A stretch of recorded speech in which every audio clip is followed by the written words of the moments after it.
Halloween is just around the corner and strange things seem to happen around the Halloween time frame. And this video is no different. This is the top strange things about living in the Quad Cities, and maybe some of them are spooky, maybe some of them aren't. Actually, most of them aren't unless you find utilities a strange and spooky thing.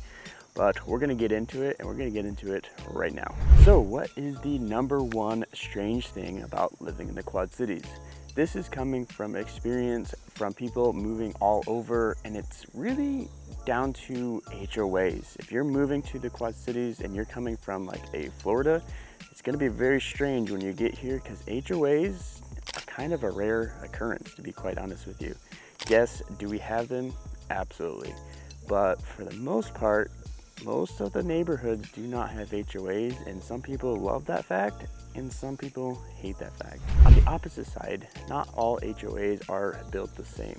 Some HOAs, they are built to really control what the neighborhood looks like, what they're all about. But on the other side, some HOAs are very simplistic. Sometimes it's just a shared well, and that becomes basically your water bill. So HOAs, if you're moving here from somewhere that has them all over, well, it's a strange thing to see because there's just not a ton of them. And if they are around, they're usually in the newer builds. So if your price point is somewhere in the older builds, well, this might be a great option for you. Now, the nature of the Quad Cities is that it is multiple cities.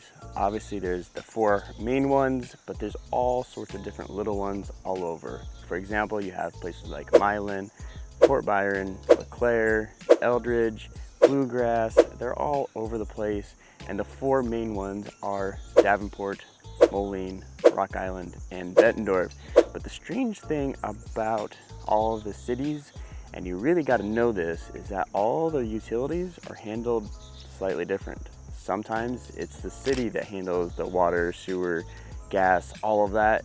Sometimes it's a combination of the city and private companies doing it. For example, Iowa American Water handles basically all of the Iowa side water utilities, but not everywhere. And the other strange thing that you'll see is because we are a bunch of cities combined, sometimes the city governments have combined agreements together where they actually utilize the same facilities on the same programs, but it's ran by the cities themselves. A good example of this is the trash system between Davenport and Bettendorf. They have a governmental agreement to use the same facility for all of their trash needs and compost needs. So it's really cool to see that.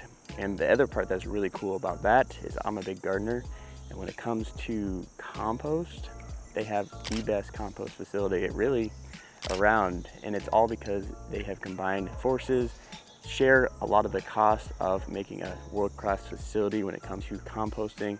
So it's cool to see, but if you're moving here, you really got to figure out what those utilities are, and that is something that me and my team help out with people that do move here, because it is so confusing on who do you call, who takes care of gas, who takes care of water, what internet providers are out there. It's all kind of a strange combobulation of different combinations depending on what city you land in. At the end of every single July, there is something called the Bix, and it's the biggest event around. It's something that you really should check out if you're here. It is really a cool event, and it's a 7-mile race. Or is it? Actually, the strange thing about some of the events, and the Bix in particular, is they started out as one thing and have evolved into something else. And the Bix is one of those things. The Bix actually started out as a jazz festival. The reason it's named the Bix is because of the jazz musician Bix Beiderbecke. Don't quote me if I said that correctly, but he was the main driver for the jazz festival, and now it is really transformed, and the main event is the 7-mile race. This year alone, there was 16,000 people that ran it. And if you've seen a previous video, and we'll run some B-roll of what that looks like, but it is a really, really cool event. But it started out as a jazz festival. And in fact, I believe they separated the Bix, the race, from the jazz festival so that they can still have a jazz festival not being overshadowed by this awesome race that they have in the name of Bix. So kind of strange, things transform over time, but it's kind of cool that it has become so big and such an integral part of Davenport and the Quad Cities. So another strange thing about the Quad Cities, I actually was having a conversation with a client the other day, and it had to do with walkability in each city, each neighborhood. And the thing that she observed, and I kind of took for granted, was not every neighborhood actually has sidewalks, which is a big deal. It was a great conversation because she observed it, and then it just clicked in my mind that, hey, that is sort of a strange thing, that not every neighborhood has a sidewalk and it's not always super walkable. And some people like that, some people don't like that. Me in particular, I really like to have sidewalks around because I love to go and walk. And actually just this previous year, I put a challenge to myself, and it was to walk every single day outside. That included winter, the heat of the summer, and everything in between. And it was a little bit of a struggle, but I really enjoyed it. And it was good that my neighborhood had sidewalks, because it would have been even more of a struggle if it hadn't. And it's kind of unsafe to be walking out on the streets. So something that's kind of cool, but also take into consideration if you're moving here, because sidewalks could be a make or break for the neighborhood that you decide to move into. And if you are moving here and you want to know those kind of details, well, my number is popping up down below. I do know every single neighborhood in the Quad Cities. So give me a call, send me a text. I am the one that answers all those phone calls, emails, and text messages. And by the way, I am a licensed realtor as well. So hit me up, ask any questions that you might have. If you've done any kind of research on the Quad Cities, you know that the Mississippi is a main artery. It's coming right through the cities. And as a part of that, most of the cities have a flood system. Now, the only exception, and it's kind of strange, is that Davenport, the largest of all the cities, does not have a flood wall. So yes, it's very strange that our largest city does not have a flood wall, and they've given several different answers for it. The most popular one that I've heard is that they don't want to ruin the view that is downtown Davenport when it comes to looking out to the river. But a lot of the citizens do really want a flood wall because it can be very damaging to the city infrastructure, specifically the downtown. 2019 was a huge one. They had a temporary flood system up and it broke, and all of the people that lived down there, all the businesses that were close to the river got flooded. And it cost a lot of money to the city and the business owners, and some of them never really came back from that. So just keep that in mind, that Davenport doesn't have that flood wall.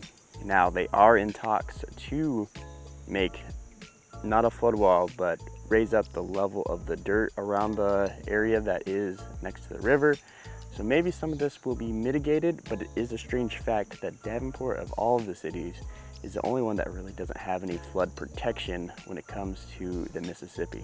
And the Mississippi is the main river, but it's not the only one. And if you're moving here, the things you got to watch out for are really all of the feeder creeks.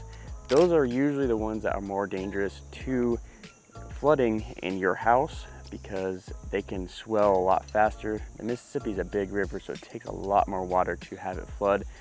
Not saying it doesn't, but those feeder creeks are really the ones you got to watch out for. And if you're buying a house, you want to know if it's in that flood zone or not, because it can be pretty detrimental if you have to pay for the insurance, and a bigger if it floods your house and have to pay for all those damages. So just keep that in mind if you are moving here and thinking about purchasing a home. And speaking of Davenport again, down by the river where it floods sometimes, not all the time, but sometimes, they literally have a bridge to nowhere. It's called the Sky Bridge, and it kind of used to lead to somewhere, but now it's just standing out in the open, and it's just nothing there. And the reason I say it used to have a destination is that it used to be a casino boat that floated out in the river, and it was a way for people to get in from downtown across and down into that riverboat, but that is no longer there. Now it's literally a bridge to nowhere, and I don't know, it's kind of a strange thing. Now that being said as well, Davenport has plans to make it a destination again.